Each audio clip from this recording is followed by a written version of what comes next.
Assalamualaikum warahmatullahi wabarakatuh.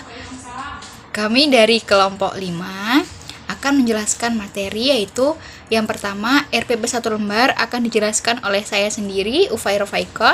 Kemudian tahapan model PBL akan dijelaskan oleh Andi Septiawan. Kemudian Discovery Learning akan dijelaskan oleh Yesi, dan Inquiry akan dijelaskan oleh Widya Andriani. Kemudian Project Based Learning akan dijelaskan oleh Zaini Aulia Yahya, dan yang terakhir yaitu cara penilaian psikomotorik dan efektif akan dijelaskan oleh Widya Selvia. Yang pertama yaitu saya akan menjelaskan tentang RPP 1 lembar atau rencana pelaksanaan pembelajaran 1 lembar. Nah, di sini menurut Permendikbud nomor 65 tahun 2013 tentang standar proses rencana pelaksanaan pembelajaran atau RPP adalah rencana kegiatan pembelajaran tatap muka untuk 1 kali pertemuan atau lebih. Nah, RPP ini dikembangkan dari silabus untuk mengarahkan kegiatan pembelajaran peserta didik dalam upaya mencapai kompetensi dasar. RPP 1 lembar adalah rencana pembelajaran yang dikembangkan secara rinci dari suatu materi pokok atau tema tertentu mengacu pada silabus RPP, merupakan pengembangan dari silabus untuk mengarahkan kegiatan pembelajaran dalam upaya mencapai kompetensi dasar. Nah, di sini ada 3 contoh RPP 1 lembar, yaitu yang pertama yaitu RPP daring, yang kedua RPP luring, dan yang ketiga yaitu RPP kombinasi atau gabungan RPP daring dan luring. Nah, di Makarim sebagai Menteri Pendidikan dan Kebudayaan, Kemendikbud mengeluarkan kebijakan pendidikan Merdeka Belajar. Nah, kebijakan tersebut memuat 4 poin penting. Yang pertama, USBN diganti ujian atau asesmen. Yang kedua, 2021 UN diganti. Yang ketiga, RPP dipersingkat. Dan yang keempat yaitu zona PPDB lebih fleksibel. Nah, pada kebijakan pendidikan sebelumnya, guru itu diarahkan mengikuti format RPP yang kaku. Adanya inisiatif Merdeka Belajar, kebijakan penyusunan RPP 1 lembar oleh Pak Nadiem Makarim, Menteri Pendidikan dan Kebudayaan, mempunyai maksud untuk membantu mengurangi beban guru dalam bidang administrasi pembelajaran.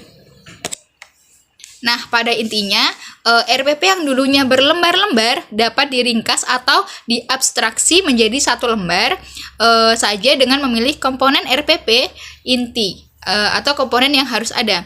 Kemudian RPP versi dulu terdiri dari 13 komponen, tetapi sekarang RPP 1 lembar hanya terdiri dari 3 komponen, yaitu komponen menentukan tujuan pembelajaran, proses pembelajaran atau kegiatan, dan asesmen atau penilaian. Nah, komponen lainnya hanya sebagai pelengkap. Tujuan pembelajaran ditulis dengan merujuk kepada kurikulum dan kebutuhan belajar peserta didik. Nah, selanjutnya cara membuat RPP 1 lembar. Ada 3 tahapan untuk menyusun RPP 1 lembar. Adapun 3 tahapan tersebut antara lain yaitu yang pertama, mempersiapkan bahan pembelajaran. Nah, tahapan pertama untuk membuat RPP lembar adalah dengan menyiapkan buku tematik, buku guru tematik, buku siswa tematik atau KKO, kata kerja operasional. Kemudian menyusun kerangka RPP. Nah, di sini yang pertama RPP 1 lembar dibuat dengan mengacu pada Surat Edaran Nomor 14 Tahun 2019 tentang penyederhanaan rencana pelaksanaan pembelajaran, yaitu penyusunan rencana pelaksanaan pembelajaran dilakukan dengan prinsip efisiensi, efektif, dan berorientasi pada murid.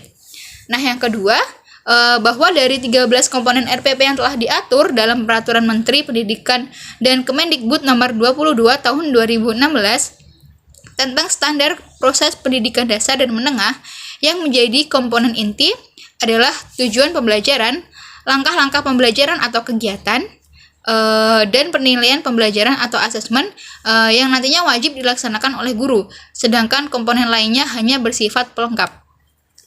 Yang ketiga, sekolah, kelompok guru mata pelajaran sejenis dalam sekolah, kelompok kerja guru KKG atau musyawarah guru mata pelajaran MGMP, dan individu guru secara bebas dapat memilih, membuat, menggunakan, dan mengembangkan format RPP secara mandiri untuk sebesar-besarnya bagi keberhasilan belajar murid.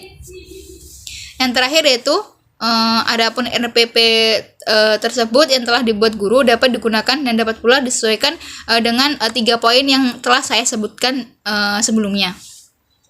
Nah, dengan demikian, kerangka RPP harus termuat 3 komponen, yaitu yang pertama, tujuan pembelajaran, dan yang kedua yaitu proses pembelajaran, dan yang ketiga yaitu asesmen atau penilaian. Nah, di sini RPP berisi yaitu satuan pendidikan, kelas atau semester, kemudian tema, subtema, pembelajaran, dan alokasi waktu. Nah, pada intinya memuat yang pertama tujuan pembelajaran, kemudian yang kedua langkah-langkah pembelajaran. Nah, langkah-langkah pembelajaran ini berisi kegiatan pendahuluan, kegiatan inti, dan kemudian kegiatan penutup.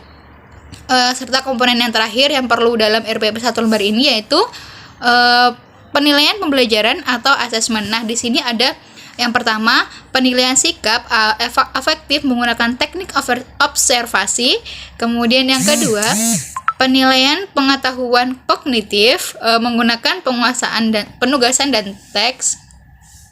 Kemudian yang ketiga, penilaian keterampilan psikomotor menggunakan penilaian kinerja.